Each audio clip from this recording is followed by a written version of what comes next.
Well, good morning or afternoon, whenever it is. I don't know what, I can't keep track of the time.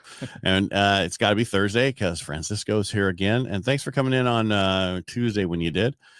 We were talking on Tuesday about buyers afraid to buy and people telling them not to buy. And then we kind of talked about this morning before we came on about your situation because you bought recently and were people telling you not to buy? Yeah. So, it really, I mean, it went from as far as like it was, my broker who was advising me, maybe, just this isn't the time, you should wait. Um, my girlfriend, like things, so many different aspects, and even, where it was like my own mom too, right? Like she was like, hey, this is very stressful for you. This is something that I think, you should just wait. It's just through the roof. And I buckled down. I went through with it, Right. despite everybody even telling me no.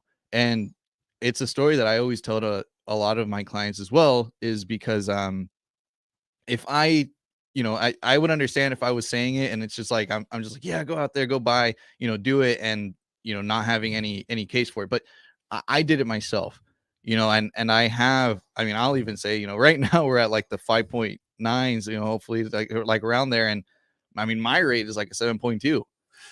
It's about opportunity, right? Because eventually rates, because I remember buying in 95, and then we're talking like they were way higher than they are now, because we went through a period of time where rates were a little low and then they went up and it was crazy. I'm not trying to brag, but I was in Rancho Santa Fe, which is a very nice community in San Diego. And I got into a gated community and all this stuff. And I was young. I was 27 and everybody was like, what are you doing? Why are you buying? It's like, because you need to own wherever you're buying. You need to start real estate somewhere. And it was the same thing. People told me not to buy because where the market was. Well, no one really knows where the market's going or what's going on. But what's happening right now is, and this is what I'm getting to your point where, is 2008 is still in people's mind, period. But then we are not having a housing crisis. We're having an information crisis. And what I mean by this is people are not getting the right information to make the educated decision. And that's what you should do. If they know anything about this market, is we don't have the homes. We're almost 5 million, 4.5 million homes short. And while builders aren't building, and even in the last 2 years, we kept adding 200,000 to the deficit, not taking away from the deficit, but keep adding to it because builders weren't really building that much. Now they're afraid they stopped building because they didn't want to overbuild and have issues like they did in 2008. Well, we don't. We're still short. So what's this going to do? Cause a problem going forward even more with inventory. Yeah. No, yeah. So back to your story about not buying, but people, you can't always, and I understand your broker because that was the same thing. 2008, they're worried that, hey, we're at the top of the market. It's going to drop. People are getting out. People won't have jobs. We're in a totally different situation. We're in an inflationary period, but in no other time in history that we've been in. We've never been through a pandemic where they shut down the country like they did. And what happened from that, right? Yeah. A lot of people have low interest rates. People don't have to do anything. They can sit in their home and make these small payments that they're used to, and they don't have to move up. They don't have to move out. I was telling somebody else, I was so happy people were leaving California in the last couple of years because those pretty much were the only homes we could sell and get buyers into.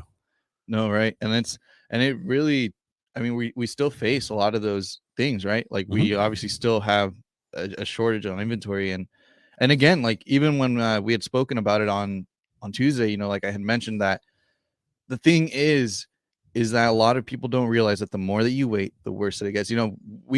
Obviously you look at a graph and it's always just shooting up, right? Like it's always going up.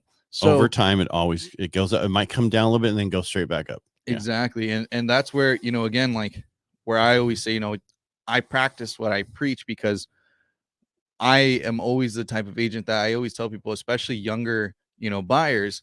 Let me just say, what are you, 22? 23. Oh, you just got a birthday? Yeah, it just turned 23 in August. So, that's where I always tell everybody. What I'm trying to get at is most people don't, average age to buy a home is 31. So you did it 8 years earlier, which is unusual. But I always say if you're going to be in real estate or mortgages, you need to have one. Right. because you can't explain the process or understand what your clients go through unless you went through it. No, exactly. And it, hey, it really taught me a lot of what my clients go through, especially like even the emotional side of it, right? Where it's like there's just so much going on. And Am I making a mistake? right, That's the you just second guess yourself like crazy. And it really like highlighted to me, the importance of us, right? Like being in this industry. having professionals, not just Right. anybody. For our side, we create one of the largest debts in someone's life. We got to have a professional responsibility to help them manage that debt. You help them buy one of the largest purchases they're ever going to purchase, unless, they're a multimillionaire or billionaire and they're buying planes and other stuff too. But I'm just saying, it's the largest purchase. You have to have a professional there to help you all the time. Right. And it's someone who actually has, your best interest, because it's like I'm an agent that I don't tell my clients, hey, go get approved and then let's go shop and right away, like I give pointers. I'm like, hey, we're gonna get you approved. Don't go running for your max. Like you don't also want to be like house poor, right? Where Right. like you're just living to pay your house off. Like you want to still be able to enjoy yourself. And that's what I tell everybody is, a lot of people are scared. At the end of the day, I've realized that for a lot of my clients and even for myself, now being months in my house, is that that you will always learn how to budget. You will always make it out. The people don't realize there's so many things that really just aren't necessities, that are just these wants. I mean, man, even go comb through your subscriptions, like go on your phone and comb through your subscriptions. You're going to find random stuff that you don't even know you're paying for monthly. Like there's just crazy things like that. And what I tell people to do is go replace all your credit cards like you lost them. Right. And then you get all these things going, hey, you didn't give us. And it's like, oh man, how is this still here? Right. Because there's a service that you can get to tell you all your subscriptions. I just find it easier to do that because then it's like, doesn't cost me anything. Right. No. And again, and that's what I've always told everybody. And like I said, even the younger ones is the sooner that you can purchase in your life, the better it will be for you. 100%. Because like we said, right, no matter what, these prices and these values are always going up. Yeah. I mean, even 2008 was a very phenomenal because we were in a financial crisis in the mortgage industry that took down housing because of the programs. The underwriting is different now. Everybody put money down. Nobody got in for 100% unless it was USDA or VA. And VA has one of the lowest default rates of any loan out there. So you just had left over with USDA, which is in rural area, and not a ton of them are done. So they don't have a huge foreclosure that we see. So I'm just saying there's no reason to worry about what's going on. It's a totally different time. Yes, rates went up and slowed things down, which was kind of good because one, it gets all the extra agents out of the business and loan officers out of the business. And two, it allowed things to slow down to get the supply chain caught up for the windows and the doors and all the other stuff they need to finish those new homes. Right. Because it took us 4 months to get our windows over our house, and they're coming next week.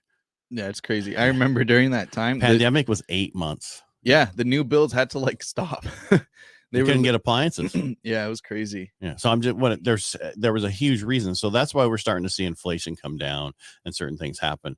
And again, we might during this period of time as inflation's coming down with the CPI and PPI numbers, we might see a number that's higher one point, but that's okay because nothing goes down in a straight line, just like nothing goes up in a straight line. It goes up and down, a little bit up, and then, and that's the things you just have to understand is it's going to continue to get better, but as things get better, it's going to get harder to get into homes because more and more people are going to see the light, and most people want to follow the crowd instead of being in front of the crowd.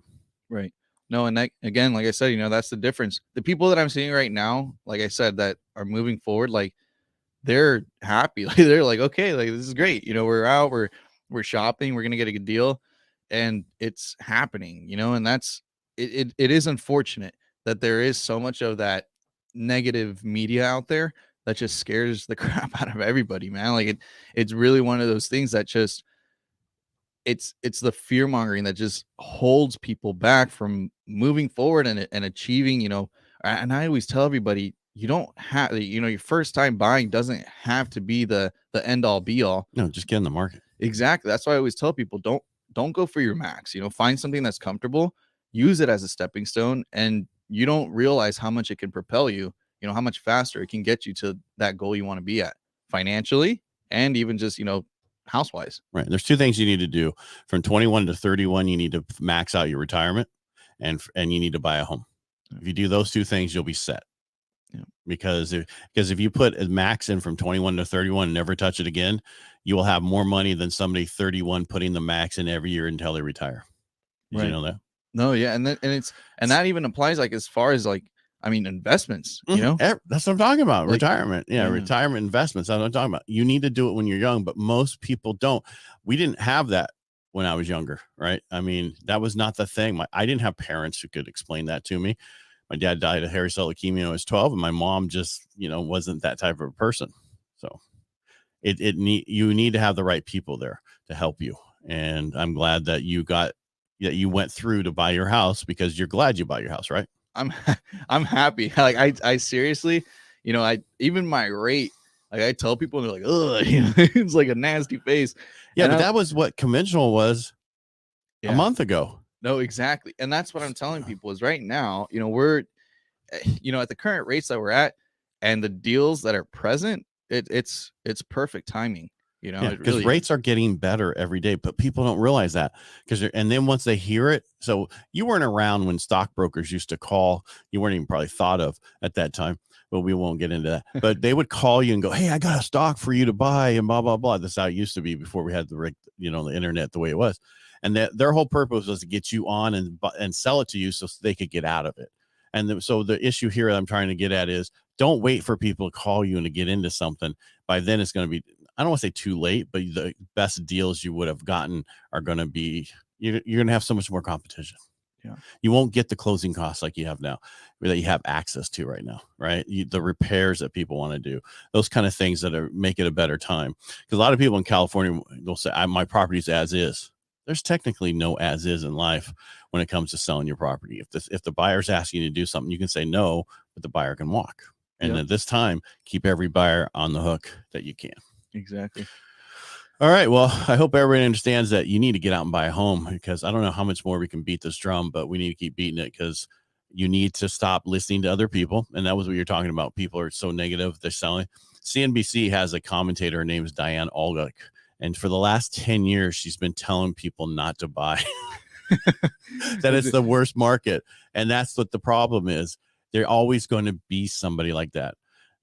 That's going to be the negative and selling that on TV. That's what their job is. They're not going to tell you how great it is, because that doesn't sell papers and TV sponsorships. Right. No, yeah. And don't listen to anybody. Don't listen to the news. Don't listen to anybody. Listen to yourself. Right. Do what's best for you. Because if you made a mistake and paid 10 grand more than this, or 20 grand more, or 50 grand more, it's not going to matter in 5 to 10 years. It's going to be surpassing that, and you're going to look like you were a champion. So let's move on. All right. Thanks for stopping by again today and having this great conversation. If you like what we do here, just share. And thanks for being here. Thank you.